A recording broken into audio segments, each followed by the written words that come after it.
నమస్కారం, ఆంధ్ర టైమ్స్ కి స్వాగతం. హెడ్లైన్ చూద్దాం.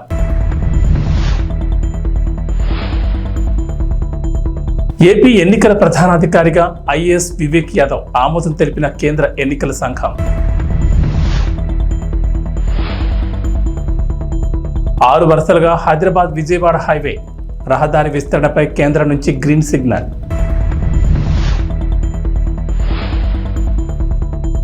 ఫోన్ ట్యాపింగ్ కేసులో కీలక పరిణామం, నిందితులకు షాక్ ఇచ్చిన న్యాయస్థానం.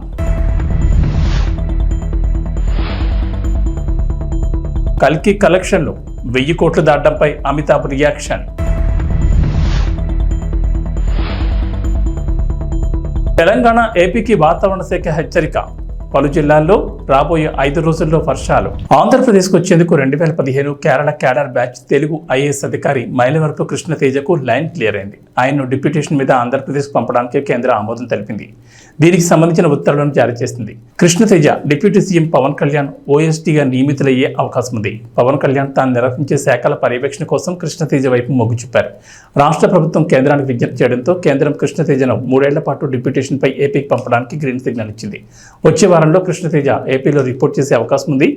డిప్యూటీ సీఎం పవన్ కళ్యాణ్ చూస్తున్న శాఖల్లో ఆయనకు కీలక బాధ్యతలు అప్పగించే అవకాశం ఉంది. కృష్ణతేజ ప్రస్తుతం కేరళలోని త్రిశూర్ జిల్లా కలెక్టర్గా పనిచేస్తున్నారు. గతంలో కేరళ పర్యాటక అభివృద్ధి సంస్థ ఎండీగా, ఎస్సీల అభివృద్ధి విభాగం డైరెక్టర్గా, అలపుజా జిల్లా కలెక్టర్గా పనిచేసిన అనుభవం ఉంది. కేరళలో తన పనితీరుతో సమర్థుడైన ఐఏఎస్ అధికారిగా కృష్ణతేజ మంచి పేరు తెచ్చుకున్నారు. పలు జాతీయ అంతర్జాతీయ అవార్డులను అందుకున్నారు. కృష్ణతేజ ఇటీవల ముఖ్యమంత్రి చంద్రబాబు, డిప్యూటీ సీఎం పవన్ కళ్యాణ్ కలిసిన విషయం తెలిసిందే. కూటమి ప్రభుత్వం ఇటీవల పలువురు ఐఏఎస్లు, ఐపీఎస్లను చంద్రబాబు రాష్ట్రానికి తీసుకొస్తున్నారు. మాజీ మంత్రి పెద్దిరెడ్డి రామచంద్రారెడ్డికి సొంత నియోజకవర్గం పొంగనూరులో మరో ఎదురుదెబ్బ తగిలింది. ఇప్పటికే పొంగనూరు మున్సిపల్ చైర్మన్ సహా 13 మంది కౌన్సిలర్లు ఇటీవల టీడీపీలో చేరిన సంగతి తెలిసిందే. తాజాగా పెద్దిరెడ్డి అనుచరుడు పొలిచెర్ల మండలం జడ్పీటీసీ సభ్యుడు మురళీధర్ వైఎస్ఆర్సీపీకి రాజీనామా చేశారు. పార్టీ అధిష్టానంపై ఘాటు వ్యాఖ్యలు చేశారు. తాను వైఎస్ఆర్సీపీ ప్రాథమిక సభ్యత్వానికి జడ్పీటీసీ పదవికి రాజీనామా చేస్తున్నట్లు ప్రకటించారు. ఈ మేరకు రాజీనామా లేఖను జడ్పీ సీఈఓకు అందజేసేందుకు జడ్పీ కార్యాలయానికి వచ్చారు. అధికారిని అందుబాటులో లేకపోవడంతో కలెక్టరేట్కి వెళ్లి జేసీ శ్రీనివాసులకు రాజీనామా లేఖ సమర్పించారు. మురళీధర్తో పాటుగా 2 వైస్ ఎంపీపీలు, 7 సర్పంచులు కూడా వైఎస్ఆర్సీపీకి రాజీనామా చేశారు. వీరిలో వైస్ ఎంపీపీలు ఈశ్వరి గోవర్ధన్, రాశి ప్రసాద్, సర్పంచులు సరస్వతి, ఉషారాణి, షుక్కూర్, మధు, వెంకటేష్, అనిత, రాణమ్మ ఉన్నారు. వైఎస్ఆర్సీపీ కేడర్ కష్టాల్లో ఉంటే ఆదుకోకపోవడంతోనే పార్టీ ప్రాథమిక సభ్యత్వానికి జడ్పీటీసీ పదవికి రాజీనామా చేస్తున్నట్లు మురళీధర్ తెలిపారు. వైఎస్ఆర్సీపీ ప్రభుత్వ హయాంలో స్థానిక సంస్థలను నిర్వీర్యం చేశారని, గ్రామాల్లో అభివృద్ధి పనులు చేయలేకపోయామని ఆగ్రహం వ్యక్తం చేశారు. ఆంధ్రప్రదేశ్ సీఈఓగా వివేక్ యాదవ్ నియమించేందుకు కేంద్ర ఎన్నికల సంఘం ఆమోదం తెలిపింది. ఈ మేరకు ఈసీ నుంచి సీఎస్ నీరబ్ కుమార్ ప్రసాద్కు ఉత్తర్వులు పంపించారు. వివేక్ను వెంటనే బాధ్యతలు స్వీకరించాలని పేర్కొనగా వివేక్ యాదవ్ బాధ్యతలు తీసుకోగానే ఇప్పటివరకు సీఈఓగా ఉన్న ముఖేష్ కుమార్ మీనా రిలీవ్ అవుతారు. మీనాకు ఏపీ ప్రభుత్వం కీలక బాధ్యతలు అప్పగించే అవకాశం ఉందంటున్నారు. ముఖేష్ కుమార్ మీనా రాష్ట్ర ప్రధాన ఎన్నికల అధికారిగా ఉన్నారు. 3 ఏళ్ల క్రితం ఈ పోస్టులోకి రాగా ఆంధ్రప్రదేశ్ అసెంబ్లీ ఎన్నికల ప్రక్రియ మొత్తం మీనా నేతృత్వంలోనే పూర్తయింది. రాష్ట్రంలో 81.66% ఓటింగ్ నమోదు కావడానికి ఆయన ప్రత్యేక చర్యలు తీసుకున్నారు. తాజాగా ముఖేష్ కుమార్ రిలీవ్కు సంబంధించి సంకేతాలు వచ్చాయి. కొత్త సీఈఓ నియామకానికి ఎన్నికల సంఘానికి 3 పేర్లు పంపించగా రాష్ట్ర ప్రభుత్వం విన్నపం మేరకు మీనాను ఈసీ రిలీవ్ చేయడంతో పాటు కొత్త ఎన్నికల అధికారి నియామకానికి గ్రీన్ సిగ్నల్ ఇచ్చినట్టు తెలుస్తోంది. మొన్నటి వరకు సిఆర్డీఏ కమిషనర్గా విధులు నిర్వహించిన వివేక్ యాదవ్ను ఏపీ సీఈఓగా నియమించారు. వివేక్ యాదవ్ మొన్నటి వరకు సిఆర్డీఏ కమిషనర్గా ఉన్నారు. 2 రోజుల క్రితమే ఆయన్ను యువజన సర్వీసులు, క్రీడల శాఖ కార్యదర్శిగా బదిలీ చేశారు. ఇంతలోనే సీఈఓగా నియమిస్తూ ఆదేశాలు వచ్చాయి. దేశంలోని అత్యంత రద్దీగా ఉండే జాతీయ రహదారిలో హైదరాబాద్ విజయవాడ నేషనల్ హైవే ఒకటి. ఈ జాతీయ రహదారిపై రోజుకు వేల సంఖ్యలో వాహనాలు రాకపోకలు సాగిస్తూ ఉంటాయి. ఏపీ, తెలంగాణ మధ్య ఈ హైవే వారధిలా ఉంటుంది. పండగ సమయంలో అయితే ఈ రహదారి అత్యంత రద్దీగా ఉంటుంది. కిలోమీటర్ల మేర వాహనాలు బారులు తీరుతూ ఉంటాయి. ప్రస్తుతం ఈ రహదారి 4 వరుసలుగా ఉండగా విస్తరణ చేపట్టాలని ఎప్పటి నుంచో డిమాండ్లు వినిపిస్తున్నాయి. ఈ నేపథ్యంలో ఇటీవల తెలంగాణ రోడ్డు భవనాల శాఖ మంత్రి కోమటిరెడ్డి వెంకటరెడ్డి కేంద్ర జాతీయ రహదారుల శాఖ మంత్రి నితిన్ గడ్కరీతో సమావేశమయ్యారు. రోడ్డు విస్తరణపై కేంద్ర మంత్రితో కోమటిరెడ్డి చర్చించగా కేంద్రం నుంచి గ్రీన్ సిగ్నల్ వచ్చింది. దీంతో ఈ రహదారిని 6 వరుసలుగా అప్గ్రేడ్ చేయనున్నారు. ఈ నేపథ్యంలో రహదారి విస్తరణ కసరత్తు మొదలైంది. ఈ రహదారి విస్తరణ డిపిఆర్ రూపొందించే బాధ్యతను ఓ ప్రైవేట్ సంస్థకు అప్పగించాలని కేంద్రం తాజాగా నిర్ణయించింది. వచ్చే నెల చివరిలోగా అందుకు సంబంధించిన టెండర్లు ఆహ్వానించేందుకు వీలుగా అధికారులు కార్యాచరణ రూపొందిస్తున్నారు. తెలంగాణ డిఎస్సీలు ఒకే రోజు 2 సబ్జెక్టుల పోస్టులకు సంబంధించిన డిఎస్సీ పరీక్షలు రాయాల్సిన అభ్యర్థులకు ప్రభుత్వం ఉపశమనం కల్పించింది. 2 పరీక్షలను ఒకే చోట రాసేందుకు వెసులుబాటు కల్పించింది. ఉదయం తొలి పరీక్ష రాసిన సెంటర్లోనే మధ్యాహ్నం 2వ పరీక్షకు హాజరయ్యేలా అనుమతిస్తూ ప్రభుత్వం నిర్ణయం తీసుకుంది. ఈ మేరకు అభ్యర్థులకు అధికారులు సమాచారం అందించారు. అలాంటి వారికి హాల్ టికెట్ల మార్చుతామని అధికారులు క్లారిటీ ఇచ్చారు. పలువురు డిఎస్సీ అభ్యర్థులు నాన్ లోకల్ పోస్టులకు దరఖాస్తు చేసుకోవడంతో ఉదయం ఒక జిల్లాలో తొలి పరీక్ష, మధ్యాహ్నం మరో జిల్లాలో రెండో పరీక్ష ఉన్నాయి. కేటాయించిన పరీక్షా కేంద్రాలు దూరంగా ఉండడంతో అభ్యర్థులు ఆందోళన చెందారు. ఈ విషయం అధికారుల దృష్టికి వెళ్లడంతో స్పందించి ఉపశమనం కల్పించారు. కాగా ఈ నెల 18 నుంచి ఆన్లైన్ విధానంలో డిఎస్సీ పరీక్షలు ప్రారంభం కానున్నాయి. తెలంగాణలో రాజకీయ ప్రకంపనలు సృష్టిస్తున్న ఫోన్ ట్యాపింగ్ కేసులో కీలక పరిణామం చోటు చేసుకుంది. ఈ కేసులో నిందితులుగా ఉన్న భుజంగరావు, రాధాకిషన్, తిరుపతన్న, ప్రణీతరావులకు న్యాయస్థానం షాక్ ఇచ్చింది. ఈ కేసులో నిందితులు మాండేటరీ బెయిల్ పిటిషన్ దాఖలు చేయగా కోర్టు మరోసారి పిటిషన్ను నాంపల్లి క్రిమినల్ కోర్టు కొట్టేసింది. ఈ కేసులో ఈ నలుగురిని పోలీసులు అరెస్ట్ చేసి 100 రోజులు గడుస్తున్నా ఇప్పటికీ ఛార్జ్షీట్ దాఖలు చేయకపోవడంతో నిందితులు డిఫాల్ట్ బెయిల్ కోసం న్యాయస్థానంలో పిటిషన్ దాఖలు చేశారు. ఫోన్ ట్యాపింగ్ కేసులో నలుగురిని నిందితులుగా భావిస్తూ పోలీసులు అరెస్ట్ చేయగా రిమాండ్ ఖైదీలుగా 100 రోజులకు పైగానే జైల్లో ఉంటున్నారు. అయితే గతంలోనూ బెయిల్ కోసం న్యాయస్థానాన్ని ఆశ్రయించగా పిటిషన్లను తిరస్కరించిన విషయం తెలిసిందే. కాగా అరెస్ట్ చేసి 100 రోజులు గడుస్తున్నా ఇప్పటి వరకు ఛార్జ్షీట్ దాఖలు చేయలేకపోయారంటూ నిందితుల తరపు న్యాయవాదులు వాదించారు. మరోవైపు ఛార్జ్షీట్ వెనక్కిచ్చినంత మాత్రాన వేయనట్లు కాదని పోలీసుల తరపు న్యాయవాది వాదించారు. విచారణ కీలక దశలో ఉందని, నిందితులకు బెయిల్ ఇవ్వద్దని కోర్టుని పోలీసులు కోరారు. ఇరుపక్షాలు వాదనలు విన్న న్యాయస్థానం నలుగురు నిందితులకు బెయిల్ను తిరస్కరిస్తున్నట్లు తీర్పిచ్చింది. కాగా ఈ కేసులో ప్రణీతరావు A2గా, తిరుపతన్న A3గా, భుజంగరావు A4గా, రాధాకిషన్ రావు A5గా ఉన్నారు. U6 news.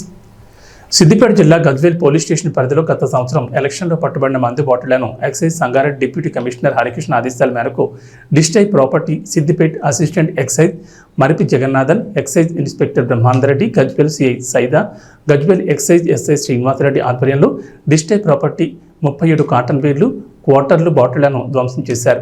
ఈ సందర్భంగా assistant excise superintendent Maripi Jagannath మాట్లాడుతూ excise Sangareddy deputy commissioner Harikrishna ఆదేశాల మేరకు ఎలక్షన్లో పట్టుబడిన బాటిళ్లను ధ్వంసం చేయడం జరిగిందన్నారు.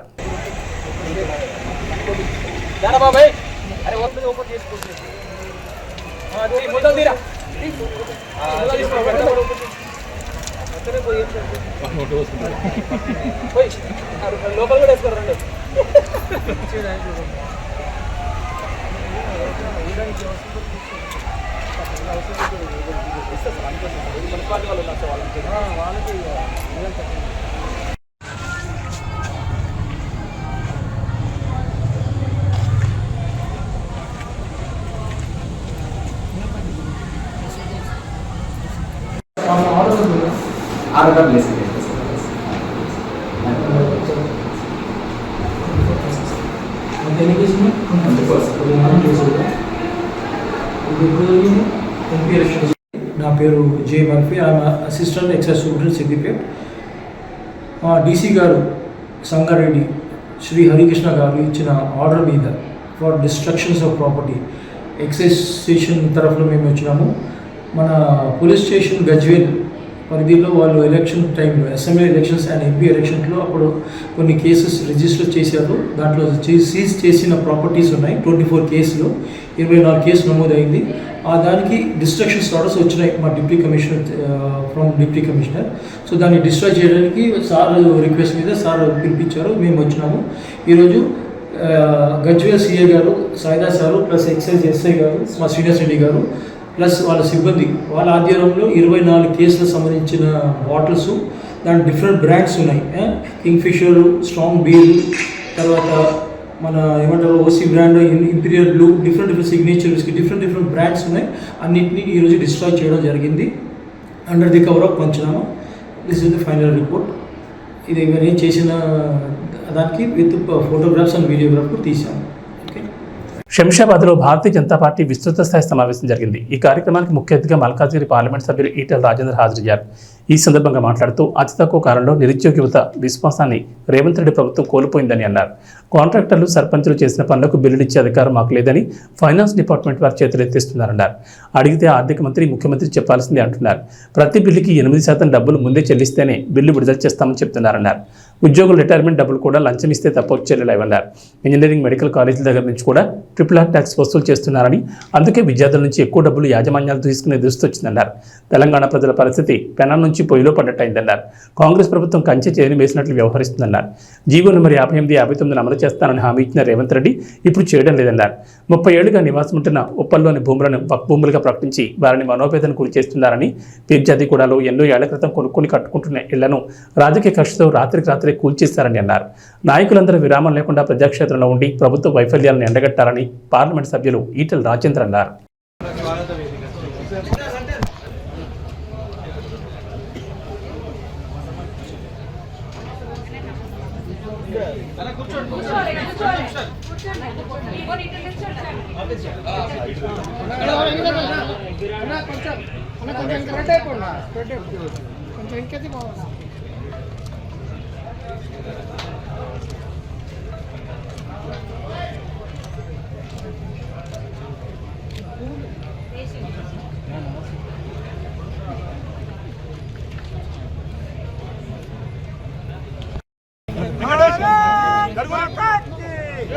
भारतीय जनता पार्टी नरेंद्र मोदी गारी नायकत्व नरेंद्र मोदी गारी नायकत्व जय श्री राम जय श्री राम भारत माता की भारतीय जनता पार्टी भारतीय जनता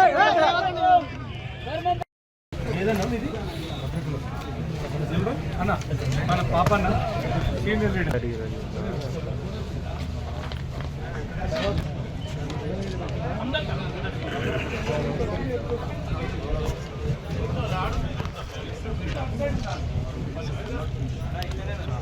ప్రభుత్వ పాఠశాలలో విద్యార్థులకు మెరుగైన విద్యాబోధనతో పాటు నాణ్యమైన ఆహారం అందించాలని జిల్లా కలెక్టర్ చదలవాడ నాగరాణి సూచించారు.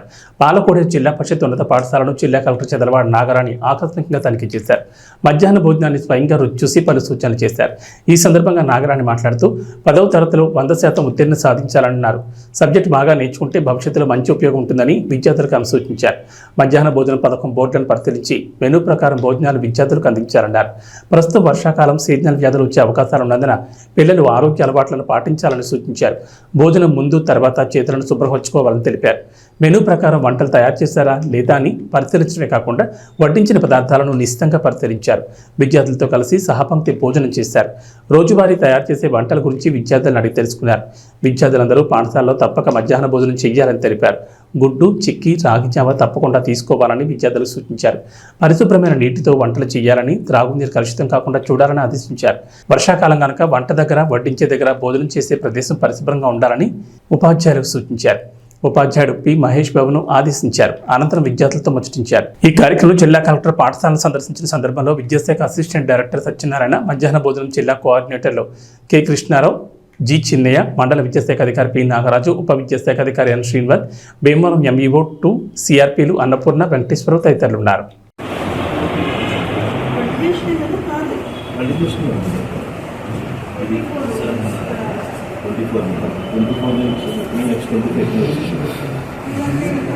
ఇది డయాగ్నోసిస్ మెయిన్ డయాగ్నోసిస్ కోసం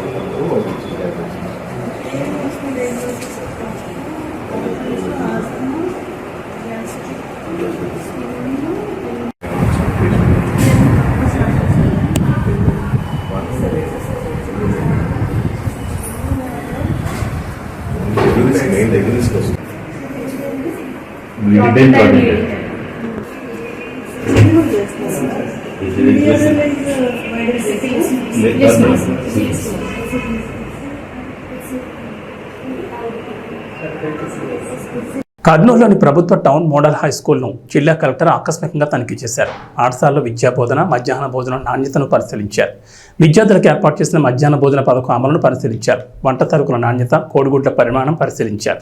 అనంతరం మధ్యాహ్న భోజనం రుచి చూశారు. విద్యార్థులు ఆరుబయట భోజనం చేస్తున్న విషయాన్ని గమనించిన కలెక్టర్ వారిని కారిడార్లో కూర్చోబెట్టి భోజనం చేయించి ఆ తర్వాత కారిడార్ను శుభ్రం చేసుకోవాల్సిందిగా ఉపాధ్యాయులకు ఆదేశించారు. మెనూ ప్రకారం పౌష్టికాహారంతో కూడిన మధ్యాహ్న భోజనం అందించాలని కలెక్టర్ సంబంధిత అధికారులను ఆదేశించారు. ఈ సందర్భంగా కలెక్టర్ ఎన్ని గంటలకు భోజనం అందిస్తున్నారు, భోజనం బాగుందా అని కలెక్టర్ విద్యార్థులను అడిగి తెలుసుకున్నారు. అలాగే విద్యార్థులతో ఉద్దేశించి మాట్లాడుతూ మీకు రక్త పరీక్షలు చేస్తున్నారా, ఎన్నిసార్లు చేశారు, ఐరన్, ఫోలిక్ యాసిడ్ సప్లిమెంట్లు ఇస్తున్నారా అని ప్రశ్నించారు. రక్త పరీక్షలు 6 నెలలకు ఒకసారి చేస్తున్నారని, ఐరన్, ఫోలిక్ యాసిడ్ సప్లిమెంట్లు అందజేస్తున్నారని విద్యార్థులు కలెక్టర్కు వివరించారు. అనంతరం ప్రాంగణంలో ఉన్న షెడ్స్, పరిసరాలు, వాటర్ ప్లాంట్, మరుగుదొడ్లను కలెక్టర్ పరిశీలించారు. మరుగుదొడ్లను సరిగా నిర్వహించడం లేదని, వాటిని పరిశుభ్రంగా ఉంచుకోవాలని కలెక్టర్ ఆదేశించారు. అలాగే పరిసరాలు కూడా శుభ్రంగా ఉంచుకోవాలని కలెక్టర్ అధికారులను ఆదేశించారు. అనంతరం ఇదే ప్రాంగణంలో ఉన్న ప్రభుత్వ జూనియర్ కళాశాల సముదాయాన్ని కలెక్టర్ పరిశీలించారు. కళాశాల ల్యాబ్స్, లైబ్రరీని సందర్శించారు. లైబ్రరీని విద్యార్థులు ఉపయోగించుకుంటున్నారని అధ్యాపకులను అడిగి తెలుసుకున్నారు. కాలేజ్ విద్యార్థులు మధ్యాహ్నం భోజనం చేసేందుకు ఒక షెడ్ అవసరమని కాలేజ్ ప్రిన్సిపల్ కలెక్టర్ దృష్టి తీసుకురాగా అందుకు సంబంధించిన ప్రపోజల్స్ పంపించాలని కలెక్టర్ సూచించారు. ఈ పర్యటనలో జిల్లా విద్యాశాఖాధికారి Samuel, deputy DEO Hanumantharao, junior కళాశాల principal Sunkanna, incharge head master Prasad తదితరులు పాల్గొన్నారు. నాగశ్విన్ తీసిన కల్కి 2898 AD 1000 కోట్ల క్లబ్లో చేరిపోయింది. ఈ మూవీ సినిమా 3వ వారంలోకి అడుగుపెట్టింది. అయినా బుకింగ్స్లో జోరు మాత్రం తగ్గడలేదు. ఇంకా హౌస్ఫుల్ కలెక్షన్తో దూసుకుపోతోంది. అన్ని చోట్ల థియేటర్లు నిండిపోతున్నాయి. ఈ మధ్య సినిమా ఫస్ట్ వీకెండ్కి ఖాళీగా కనిపిస్తున్నాయి. అలాంటిది 3వ వారంలోకి ఎంట్రీ ఇచ్చినా కూడా హౌస్ఫుల్స్తో అదరకొడుతోంది కల్కి మూవీ. ఈ చిత్రం ఇప్పుడు రేర్ ఫీట్ సాధించింది. షారూఖ్ ఖాన్ పఠాన్ రికార్డుని కేవలం 15 రోజుల్లోనే బీట్ చేసేసిందని అంటున్నారు. కల్కి 1000 కోట్లు కొలగొట్టడం మీద అమితాబ్ ఆనందాన్ని వ్యక్తం చేస్తున్నారు. మామూలుగానే అమితాబ్ ఎక్కువగా నెట్టింట్లో యాక్టివ్ మోడ్లో ఉంటారు. నేటి ఉదయం నుంచి కల్కి మీద వరుసగా ట్వీట్లు వేస్తూ రియాక్ట్ అవుతున్నారు. కల్కి 1000 కోట్లు కొల్లగొట్టేసిందన్న ట్వీట్ల మీద అమితాబ్ స్పందిస్తున్నారు. అమేజింగ్, వావ్ అంటూ తన ఆనందాన్ని పంచుకున్నారు. షారూఖ్ పఠాన్ రికార్డు బ్రేక్ అనే ట్వీట్ మీద కూడా అమితాబ్ రియాక్ట్ అయ్యారు. కల్కి జవాన్ రికార్డును కూడా కొల్లగొట్టేలా ఉంది. ఈ జోరు చూస్తుంటే RRRను కూడా క్రాస్ చేసేలా ఉంది. కల్కి రిలీజ్కు ముందు అంతగా హైప్ లేదు. బజ్ను కూడా క్రియేట్ చేయలేదు. పాటలు ఏమంతగా ఆకట్టుకోలేదు. టీజర్, ట్రైలర్లు ఓకే అనిపించాయి. ప్రమోషన్స్ కూడా పెద్దగా చేయలేదు. అలా సైలెంట్గా వచ్చి ఇలా 1000 కోట్లు కొల్లగొట్టేశారు. కల్కి విషయంలో నాగశ్విన్ మంచి స్ట్రాటజీ ప్లే చేశాడు. సినిమా గురించి టీం మాట్లాడే కన్నా రిలీజ్ అయిన తర్వాత ఆడియన్స్ మాట్లాడితే బెటర్ అనుకున్నాడు. అందుకే ఆడియన్స్ మాట్లాడారు. 1000 కోట్లు కట్టబెట్టారు. లాంగ్ రన్లో ఇంకెన్ని రికార్డులు క్రియేట్ చేస్తుందో చూడాలి. రెండో పార్ట్ విషయంలో అయితే ఇంకా క్లారిటీ లేదు. ఈ చిత్రం వచ్చే ఏడాదైనా థియేటర్లోకి వస్తుందో రాదో చూడాలి.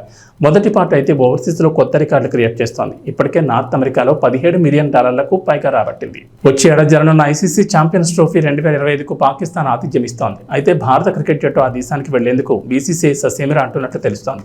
అయితే పాకిస్తాన్ మాత్రం టోర్నీకి సంబంధించిన ముసాయిదా షెడ్యూల్ను ఐసీసీకి సమర్పించింది. భారత్ ఆడే అన్ని మ్యాచ్లకు లాహోర్ని ఏకైక వేదికగా పేర్కొంది. అయితే ఆటగాళ్ల భద్రతా కారణాల రీత్యా పాకిస్తాన్కు జట్టును పంపించలేమంటూ ఐసీసీకి బీసీసీఐ చెప్పినట్లుగా తెలుస్తోంది. హైబ్రిడ్ మోడల్లో తమ మ్యాచ్లకు దుబాయ్ లేదా శ్రీలంక వంటి తటస్థ వేదికలకు మార్చాలని కోరినట్లు మీడియా కథనాలు పేర్కొంటున్నాయి. బీసీసీఐ విజ్ఞప్తిపై ఐసీసీలో ఇప్పటి వరకు అధికారిక చర్చ జరగలేదు. బీసీసీఐ ప్రతిపాదనపై అధికారిక చర్చ ఇంకా జరగలేదు. అయితే భారత్ డిమాండ్కు అంగీకరించడం తప్ప పాకిస్తాన్ క్రికెట్ బోర్డుకు మరొక ఆప్షన్ ఉండకపోవచ్చునని క్రికెట్ వర్గాలు విశ్లేషిస్తున్నాయి. పాకిస్తాన్లో ఆడేందుకు బీసీసీఐకి కేంద్ర ప్రభుత్వం ఆమోదం లభించడం దాదాపు అస్తంభంగా కనిపిస్తోంది. ఒకవేళ పాకిస్తాన్ అంగీకరించకుండా అన్ని మ్యాచ్లు పాకిస్తాన్లోని జరగాలని పట్టుబడితే టోర్నీ నుంచి నిష్కరించడం తప్ప భారత్కు వేరే ఆప్షన్ ఉండదు. ఒకవేళ ఛాంపియన్స్ ట్రోఫీ నుంచి భారత్ వైదొలిగితే ఆ స్థానంలో శ్రీలంక ఆడాల్సి ఉంటుంది. 2023 వన్డే వరల్డ్ కప్లో 9వ స్థానంలో నిలవడంతో శ్రీలంకకు ఈ ఛాన్స్ దక్కుతుంది. కాగా గత ఏడాది జరిగిన ఆసియా కప్ 2023 కూడా పాకిస్తాన్ ఆతిథ్యం ఇచ్చింది. అక్కడికి వెళ్లి ఆడేందుకు భారత్ నిరాకరించడంతో భారత్ మ్యాచ్లను శ్రీలంకలో నిర్వహించారు. కాగా 2008లో ఆసియా కప్ తర్వాత భారత క్రికెట్ జట్టు ఇప్పటి వరకు పాకిస్తాన్లో ఆడలేదు. ద్వైపాక్షిక క్రికెట్ సిరీస్లకు భారత్, పాకిస్తాన్ దూరంగా ఉంటున్నాయి. ఐసీసీ లేదా ఆసియా కప్లలో మాత్రమే ఈ రెండు జట్లు తలపడుతున్నాయి. ఇక వాతావరణ విషయానికి వస్తే ఏపీలో వర్షాలు కొనసాగుతున్నాయి. నైరుతి రుతుపవనాలు ద్రోణుల ప్రభావంతో రాష్ట్రంలో మరిన్ని వర్షాలు కురుస్తాయని వాతావరణ శాఖ అంచనా వేస్తోంది. ఈశాన్య అస్సాం నుంచి వాయువ్య బంగాళాఖాతం వరకు, పశ్చిమ అస్సాం నుంచి వాయువ్య బంగాళాఖాతం వరకు వేరువేరుగా 2 ద్రోణులు కొనసాగుతున్నాయి. ఈ ప్రభావంతో రాబోయే 5 రోజుల్లో రాష్ట్రాల్లో విస్తారంగా వర్షాలు కురుస్తాయని చెప్తున్నారు వాతావరణ శాఖ అధికారులు. శని, ఆదివారాల్లో ఉత్తర కోస్తాలోని పలు ప్రాంతాల్లో, అలాగే సోమ, మంగళవారాల్లో కోస్తా జిల్లాల్లో భారీ వర్షాలు పడే అవకాశం ఉందంటున్నారు. రాయలసీమలో తేలికపాటి నుంచి ఓ మోస్తరు వర్షాలు పడతాయంటున్నారు. ఇవాళ పార్వతీపురం, మన్యం, అల్లూరు సీతారామరాజు, కాకినాడ, డాక్టర్ బిఆర్ అంబేద్కర్ కోనసీమ, తూర్పుగోదావరి, పశ్చిమ గోదావరి, ఏలూరు, గుంటూరు, బాపట్ల, పల్నాడు, ప్రకాశం, చిత్తూరు, నంద్యాల జిల్లాలో అక్కడక్కడ తేలికపాటి నుంచి మోస్తరు వర్షాలు పడతాయంటున్నారు. ఇటు తెలంగాణ ప్రజలకు హైదరాబాద్ వాతావరణ కేంద్ర అధికారులు చల్లని కబురు చెప్పారు. నేటి నుంచి 5 రోజుల పాటు రాష్ట్ర వ్యాప్తంగా విస్తారంగా వర్షాలు కురుస్తాయంటున్నారు. నైరుతి రుతుపవనాలు బలపడడానికి తోడు అల్పపీడన ప్రభావంతో రాష్ట్రంలో వర్షాలు కురుస్తాయని చెప్పారు. జూలై 18 వరకు ఈ వర్షాలు కొనసాగుతాయన్నారు. 13 జిల్లాల్లో భారీ వర్షాలకు ఛాన్స్ ఉందని ప్రజలు అప్రమత్తంగా ఉండాలని సూచించారు. ఈరోజు ప్రధానంగా నిజామాబాద్, జగిత్యాల, సిరిసిల్ల, ఆసిఫాబాద్, మంచిర్యాల, నిర్మల్, భూపాల్పల్లి, ములుగు, భద్రాద్రి, కామారెడ్డి, వికారాబాద్, సంగారెడ్డి, మెదక్ జిల్లాలో భారీ వర్షాలు కురిసే అవకాశం ఉందన్నారు. ఈ మేరకు ఆయా జిల్లాలకు ఎల్లో అలర్ట్ జారీ చేశారు. ఏబీ బులెటిన్ విశేషాలు. నమస్కారం.